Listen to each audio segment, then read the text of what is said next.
자, 7번째 개정된 내용입니다. 간주임대료 과세 범위 확대, 그리고 소형주택 특례 적용기한 연장이라고 되어 있는데, 자, 이 내용은 무슨 얘기냐면, 사업소득이에요. 여러 가지 소득 중에 사업소득 중에서 주택임대소득이라는 게 있어요. 주택임대소득이 있고, 뭐, 부동산, 기타, 상가임대소득이라든가 여러 가지가 있을 텐데, 이 주택임대소득에 대해서 과세하는 게 보통 이제 임대를 하게 되면 보증금과 월세를 받게 되죠. 월세를 받게 되는데, 자, 한 주택인 경우, 한 주택을 소유한 경우에는 월세에 대해서 세금을 부과하지 않습니다. 자, 보증금은 내가 되돌려 줄 금액이고 월세는 내 소득이니까 그 소득에 대해서 과세하는 게 맞지만 1주택자에 대한 월세는요, 세금을 부과하지 않습니다. 다만 그 주택이 고가주택이라면 12억 원 이상 넘어가게 되면 월세에 대해서 과세를 하겠지만 그 외에는 보통은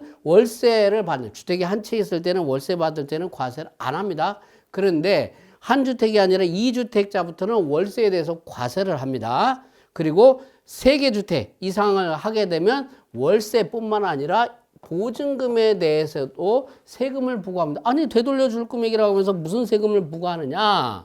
자, 이 보증금에 대한 이자율, 정기예금 이자율 상당액만큼을 임대료로 간주합니다. 이것을 뭐라고 하냐면 간주 임대료라고 얘기를 하는데, 임대료는 아니에요. 임대료는 아니지만 임대료로 간주한다는 얘기예요. 뭐 어쩌겠다는 얘기예요? 임대료로 간주해서 세금을 부과하겠다는 얘기입니다. 이러한 과세 범위를 확대하고 있는데, 종전에는 3주택 이상자의 전세금 보증금에 따른 간주 임대료인데 과세 대상이 확대가 됩니다. 보증금 등이 대통령령으로 정하는 금액을 초과하는 얼마, 기준시가 12억 원을 초과하는 고가주택 2주택자에 대한 보증금에 대한 간주 임대료 과세를 하고 있습니다.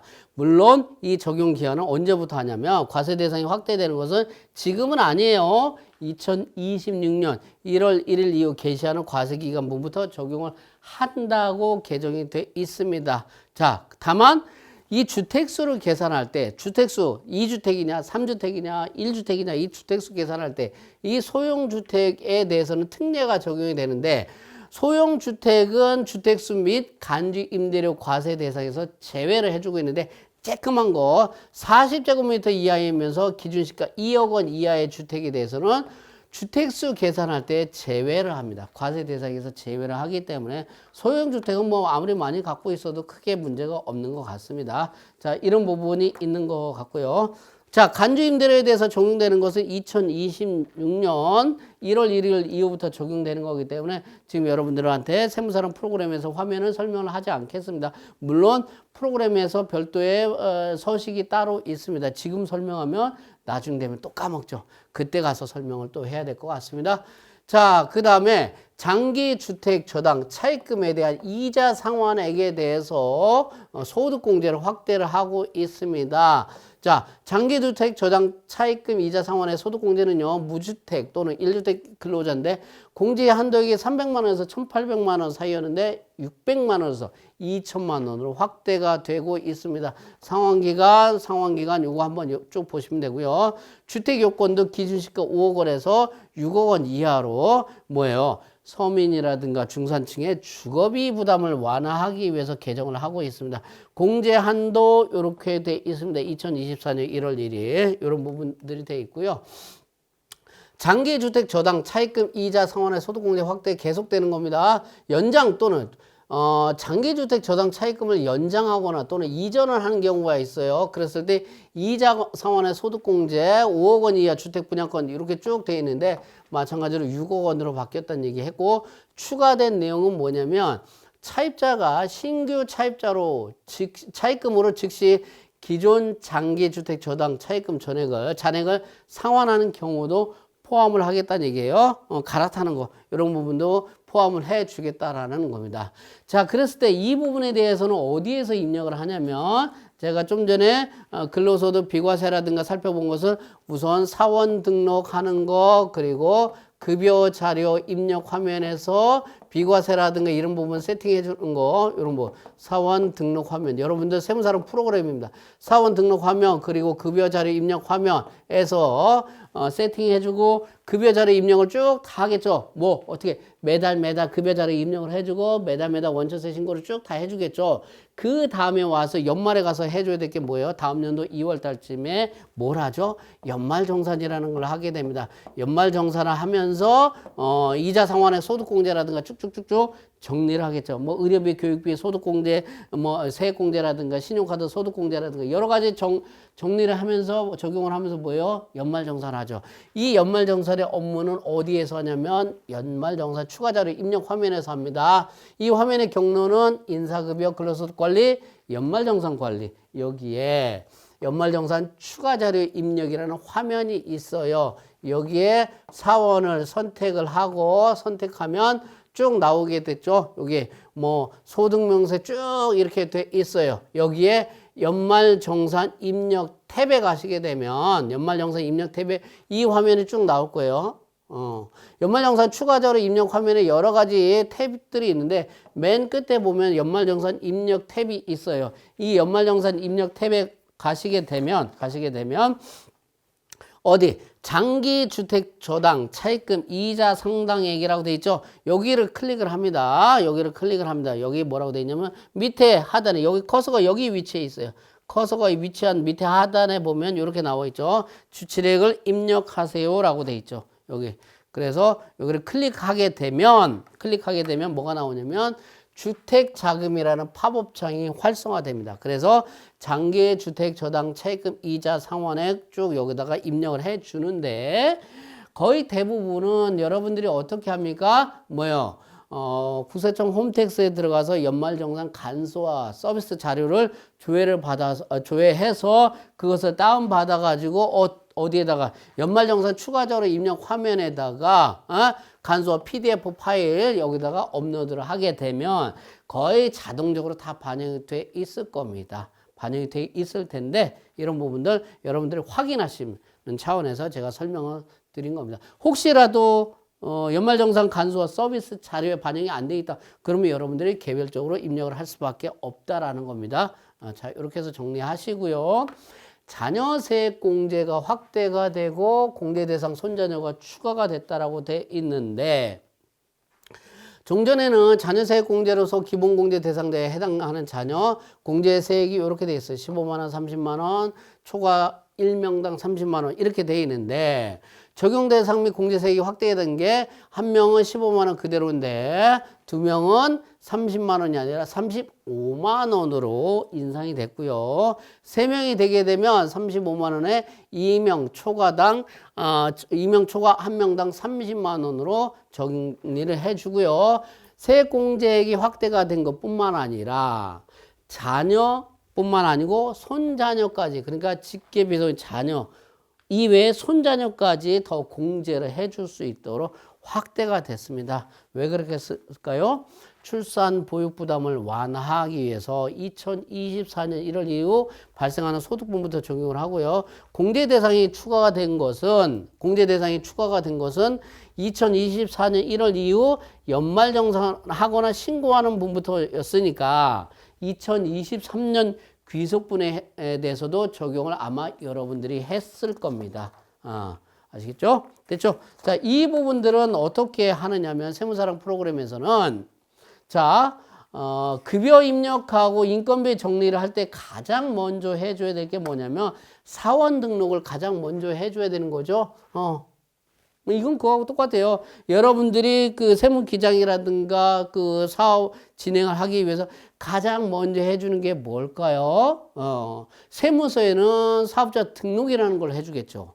여러분들은 세무사랑 프로그램에서는 가장 먼저 회사 등록이라는 걸 해주게 돼요. 회사 등록을 해서 기본적인 그 정보를 데이터를 세팅을 해주고 그 다음에 입력 들어가고 쭉 들어갈 거 아니에요? 그런 것처럼 인사급여 파트에서 가장 먼저 해주는 게 사원 등록인데 이 사원 등록하면 경로는 이렇게 되어 있습니다. 근로소득관리 사원 등록이라고 되어 있고요. 다른 데도 사원 등록이라는 메뉴가 있습니다.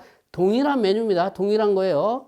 여기 있는 거하고 저기 있는 거 다른 거 아니냐? 똑같은 겁니다. 사원 등록은 다 똑같아요. 자, 사원 등록 메뉴에 들어가시게 되면 좌측에 사번 놓고 성명 놓고 주민등록번호 쭉 놓고 그렇게 되면 우측에 기본사항 있고 부양가정 명세 추가사항 탭이 3개가 있어요. 이 중에서 두 번째 부양가정 명세 탭에다가 해당 공제 대상인 자녀에 대한 인적사항을 입력을 해주면 됩니다. 뭐 연말 관계 4번으로 해가지고 되어 있는데 직계비속 자녀 입영자라는 얘기죠. 여기에 성명 그리고 주민등록번호로 입력을 하게 되면 나이는 자동적으로 세팅이 되고요. 자녀 세액 공제 자동적으로 체크가 될 겁니다. 혹시라도 해당이 없다. 물론 그런 일은 별로 없겠지만 굉장히 소득 금액이 많아진다. 그러면 뭐예요? 기본 공제 대상자가 적용이 안 되겠죠. 자, 이런 부분이 있을 때는 여기다 다시 체크를 해줘야 됩니다. 자, 그랬을 때 요 밑에 보시게 되면 자녀세액 공제 인원이 쭉 다 돼 있고요. 그 다음에 요게 여러분들이 나중에 연말정산 추가자료 급여 쭉 다 입력을 하고 나서 연말정산 하겠죠. 연말정산 추가자료 입력 화면에 보시게 되면 연말정산 추가자료 입력 화면에 연말정산 입력 탭에 가시게 되면 여기에 57번 자녀 세액공제라고 해가지고 요게 3명이죠. 자동적으로 공제되는 세액이 세팅이 됩니다. 여러분들이 입력하는 게 아니고 여러분들은 뭐만 해요? 여러분들은 뭐만 해주냐면 사원 등록 화면의 우측에 부양가족 명세 탭에서 공제 대상이 되는 적용되는 자녀에 대한 인적 사항만 입력을 해주면 컴퓨터 프로그램이 알아서 적용을 해준다는 얘기입니다. 어렵지 않죠? 프로그램이 아주 잘 돼 있다는 얘기입니다. 자, 의료비 세제 지원을 강화를 하고 있어요. 자, 법조문은 이렇게 돼 있고요. 의료비 세액공제가 본인이라든가 부양가족을 위한 지출한 의료비 이런 부분들을 공제를 해주고 있죠. 자, 그러면서 1900, 7천만 원 이하인 근로자가 산후조리원에 지급한 비용 한도 200만 원 해서 공제를 해주고 있는데 의료비 세액공제 대상이 확대되면서 6세 이하 공제 한도를 폐지를 했습니다. 자, 7천만 원 이하에서 그냥 산후조리원에 지급하는 비용으로 되어 있고요. 장애인 활동 지원 급여 이런 부분들 쭉 나와 있습니다. 그러면서 본인이라든가 65세 이상인 부양가족, 장애인의 경우에는 공제 한도를 적용을 하지 않아요. 여기에 6세 이하 부양가족을 추가를 하고 있습니다. 그러니까 공제 한도가 적용되지 않는 경우에는 뭐냐면 본인 그리고 65세 이상 부양가족, 장애인 그리고 6세 이하 부양가족 이런 부분들이 추가가 됐다는 얘기예요. 그 외에 부양가족에 대해서는 700만 원을 한도로 되어 있는데 한도가 폐지가 적용되지 않는 여기에 하나가 더 들어갔다는 얘기예요. 왜 그렇게 했어요? 마찬가지죠. 계속 출산, 양육에 따른 비용 부담을 완화하고 장애인 활동 지원 등등등등 이런 부분들이 있습니다. 장애인 활동 지원 급여는 내용은 여기 있으니까 여러분들이 참고해 보시면 되고요. 의료비 관련한 그 세무사랑 프로그램에서는 어떻게 적용을 하냐면 자, 연말정산 추가자료 입력입니다. 연말정산 추가자료 입력에 의료비 탭에 입력을 쭉 하는데 마찬가지로 보통 연말정산은 거의 개별적으로 입력하는 경우는 거의 많지가 않아요.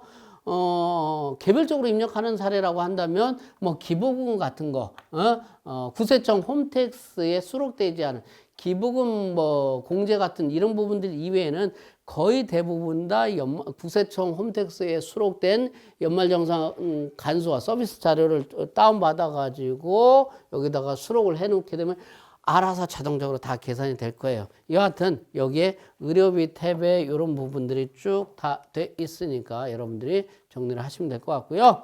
그 다음에 고액 기부에 대한 공제율 한시 상향을 했다고 했죠. 소득세법 조문이 있고요. 기부금에 대해서 특별세액 공제를 해주는데 공제율이 1,000만 원 이하 15%, 1,000만 원 초과하면 30%로 이렇게 되는데 3,000만 원을 초과하게 되면 이걸 고액 기부라고 얘기를 합니다. 고액 기부에 대해서는 공제율을 40%를 적용을 하고 있어요. 언제까지? 2024년 12월 30일까지 한시적으로 상향을 했습니다. 고액 기부에 대해서. 왜? 기부 활성화를 지원하기 위해서 이렇게 적용을 했습니다. 자, 기부금에 대해서도 마찬가지로 어디서 정리할까요? 연말정산 추가자료 입력 화면에서 정리를 합니다. 여기에 보시면 소득명세, 부양가족, 신용카드, 의료비, 아까 의료비 살펴봤고 연말정산 입력 화면도 봤는데 기부금 탭이 있어요. 이 기부금 탭에서 기부금 탭으로 들어가시게 되면 그 기부금 탭에 기부금 입력 탭이 있고 기부금 조정 탭이 있어요. 기부금 입력 탭과 기부금 조정 탭이 있는데 이 기부금 입력 탭에서 유용해가지고 쭉 입력을 합니다. 입력을 하고 기부금 조정 탭, 자 기부금 입력 탭에 입력하고 기부금 조정 탭에 가서 해당 연도 공제금액 이 부분을 입력을 해 줍니다. 입력되어 있어야 됩니다. 예. 그러면서 기부금 조정 탭, 기부금 입력 탭이 아닌 기부금 조정 탭 하단에 보시면 기부금 조정 탭, 제가 요 하단으로 화면을 뺐지만은 기부금 입력 탭 입력하고 그리고 기부금 조정 탭으로 들어가게 되면 요 화면이 열릴 거예요. 요 화면에 해당 연도 공제 금액을 입력을 해주고요. 여기 기부금 조정 탭에 공제금액 계산이라는 게 있어요. 버튼을 누르게 되면 요게 열려요. 기부금 공제금액 계산 참조라는 팝업창이 열리게 됩니다. 그러면 여기에서 불러오기, 공제금액 반영, 그리고 저장 뭐 이렇게 하게 되면 됩니다. 그러면 공제율 1, 2, 3, 4 해가지고 쭉 다 반영돼 있는 것을 어떻게 기부금 입력 탭에 또는 조정 탭에 입력된 내용이 자동적으로 반영이 되어 있는 것을 볼 수 있습니다. 자동적으로 반영되어 있고요. 자, 이것을 주의할 거는 뭐냐면 기부금 입력, 그래서 기부금 입력 탭에서 입력을 하고 난 다음에 연말정산 입력 탭으로 다시 옵니다. 연말정산 입력 탭에 가시게 되면 여기 기부금이 안 뜨는 경우가 있어요. 아, 내가 다 기부금 입력 탭에서, 기부금 입력, 기부금 조정 탭에서 다 입력을 했는데 왜 여기 연말정산 입력 탭에 대해서 왜 안 나오느냐? 그런 경우는 어떻게 해야 되냐면 F8 부양가족 탭 불러오기를 통해 가지고 반영을 해줘야 됩니다. 그래서 여기 나와 있었죠. 자, 연말정산 입력 탭에서 F8 부양가족 탭 불러오기를 해야 하고 기부금 조정 탭에 해당 연도 공제 금액이 입력되어 있어야 합니다. 라고 이게 설명이 나와 있어요. 그러니까 이 설명 나와 있는 거 여러분들이 확인을 하셔야 되고요. 그래서 연말정산 입력 탭에서 F8 부양가족 탭 불러오기를 클릭해서 반영을 해줘야 된다는 얘기입니다. 예, 그리고 여기 또 나와 있죠. 기부금 지출액은 조정 탭에 해당 연도 공제금을 반영합니다. 등등등 이렇게 쭉 나와 있네. 그러면 여기에 반영이 될 겁니다. 이거 안 하면 반영이 안 돼요. 그러니까 여러분들 내가 다 입력했는데 왜 도대체 반영이 안 되는 거야? 성질 화내지 마시고 확인을 좀 해보시면 좋겠습니다.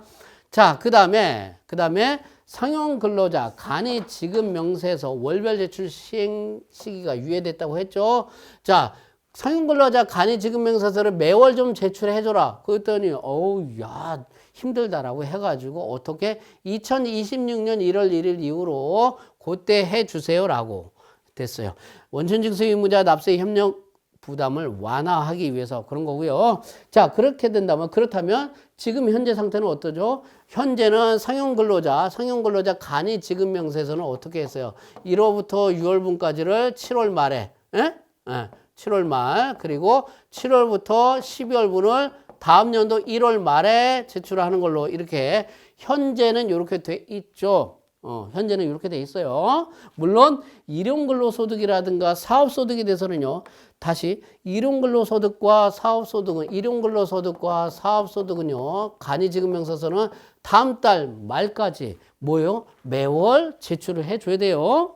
여러분들 간이지급명세서 제출을 안 했거나 또는 깜빡하거나 그래서 가산세 무는 경우가 많이 발생을 하기 때문에 반드시 주의를 하셔야 되는데 상용 근로자 매월 제출하는 것은 조금 더 유예가 됐다라는 거 체크하시면 될 것 같습니다. 사업소득에 대한 소액 부징수 예외 신설한 것은 원천징수세액이 1,000원 미만이에요. 아이고 그러면 에게 해가지고 원천징수를 하지 않습니다. 그런데 예외적으로 아무리 세액이 소액이라고 하더라도 예외 없이 원천징수하는 경우는 이자 소득. 여러분들은 은행에다가 예금 넣어놓고 나면 이자 소득을 받게 되죠. 그러면 이자 소득 원천 징수를 하게 될 거예요. 15.4% 원천 징수하는데 그거는 1,000원 미만이라고 하더라도 무조건 원천 징수합니다. 여기에 추가적으로 대통령령으로 정하는 사업소득이 있는데 계속적 반복적으로 행하는 활동을 통하여 얻는 인적 용역 사업소득에 대해서 소액 부징수 예외를 추가를 하고 있습니다. 이렇게 해서 원천 징수하면서 신고를 해주면서 부서청에 자료가 들어가도록 이렇게 쭉 해주고 있으니까 확인하시면 되고요. 사업소득에 대한 처리는 아시죠? 사업소득자 등록, 사업소득 자료 입력 쭉쭉쭉 이렇게 업무 진행을 하시게 되면 원천징수 영수증이라든가 이런 부분들이 자료도 자동적으로 작성이 될 겁니다. 자, 그리고요. 국외 근로소득에 대한 비과세 확대가 되는데요.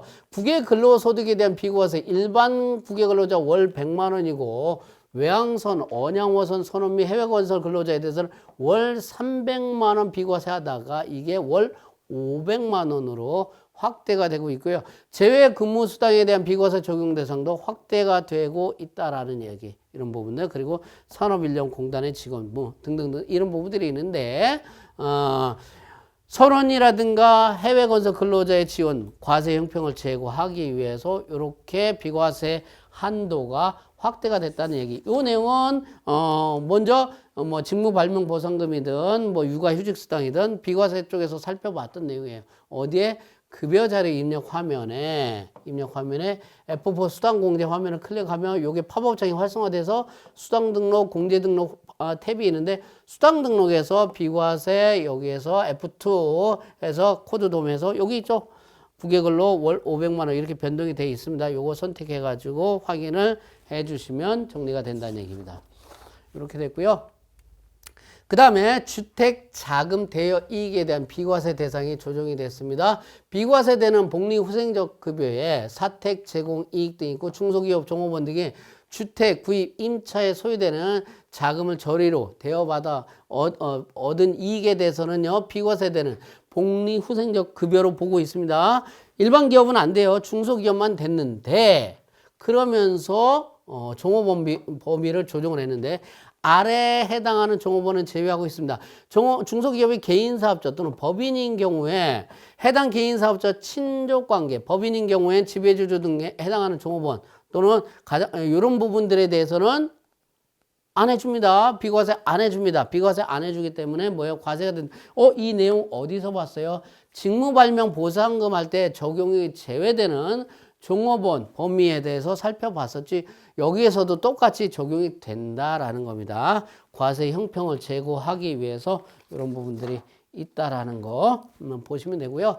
그 다음에 위탁, 보육비, 지원금 및 직장 어린이집 운영비에 대해서는요. 비과세하고 있다라는 거 여러분들 출산, 보육 부담을 완화한다라는 이런 부분들을 보시면 될 거고요.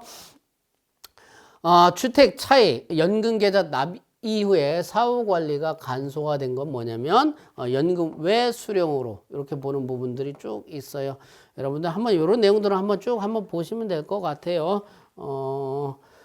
세무사랑 프로그램에서 별도로 따로 그런 건 없고요. 그 다음에 보험 모집인의 수당 환수액 처리 기준 명확화 이 부분은 반환일이 속하는 과세기간에 총 수익 금액에서 차감되는 걸로 이렇게 정리가 됐다라는 거 여러분들이 참고적으로 보시면 되겠습니다.